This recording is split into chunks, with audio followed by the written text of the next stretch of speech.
guys. How you guys doing? Very well, thanks. And you? I'm doing great. So to start, I love the Kelvinverse. I like Star Trek in general, but I love the Kelvinverse. So you doing an Irish accent was close enough to when Zachary Quinto did it in a blooper. And I was like, great, this is all I need.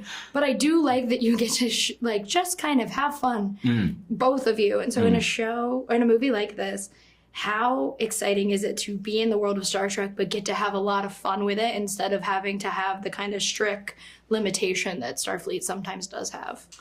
I mean, it depends what you mean by the strict limitations. I mean, even in probably the most serious of shows, I think you might argue that DS9 is probably the most serious of shows. You still had silliness. You still had Rom, and you still had Quarks, and you still had Bashir doing silly, and you still had...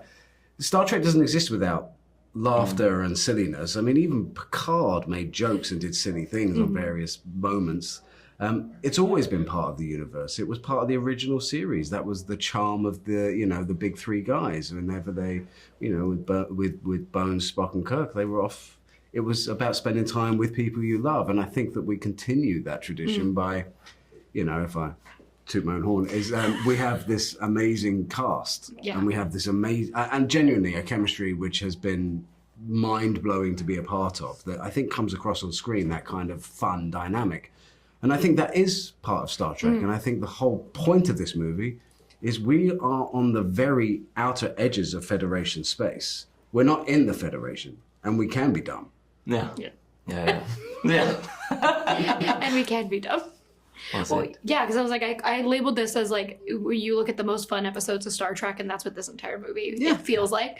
But I do love that it is a Vulcan, but it is not, and so you get to have a lot. You don't have the emotional limitation. Is that fun to look at a Vulcan in a completely different way and get to have a giggling moment? Absolutely. Oh, absolutely. The best way I can describe it is like a little kid in Toys R Us, just like throwing the toys out of the cart. You're confounded by the fact that they're in a shop, but the reality is the emotion is all there.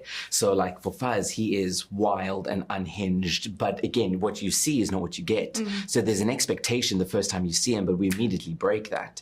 And then there's this wild journey of like, who is he? What is he? How does this work? But I'm looking at Vulcan, but is it not like, and that for me was the exciting part about playing something like this. Yeah, well, and now you mentioned my guy. I come from a Trek family, and my brother made me watch all of Deep Space Nine in high school because he was like, oh, you haven't seen it, here we go. And Bashir's my dude. Bashir's my dude. But clearly you know Trek and you love Trek. Yeah. How is that experience getting to then go on a Star Trek set and see these things that have kind of always been part of the series, but get to experience it for yourself? It's it's wonderful and disappointing in the same kind of way because TNG is my show. I love that thing, especially all of it. And I'm on a spaceship in spacefaring phases, and I'm in the Federation, and you're like going, I can't believe every day I'm in Star Trek. This is the best thing. But then you're going, but I want to be on the Enterprise D. I want to do that. I want to have be on a holodeck. And it's just you want to kind of.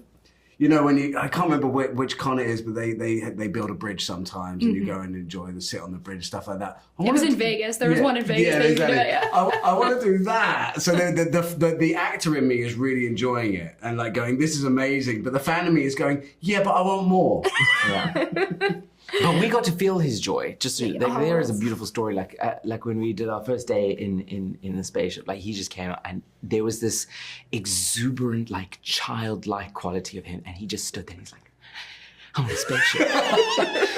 I'm on a spaceship. And I think we just all appreciated that. The joy that he brought was like, you get to see things through somebody like who really loves this world and is so in it. And I think that joy was just so evident.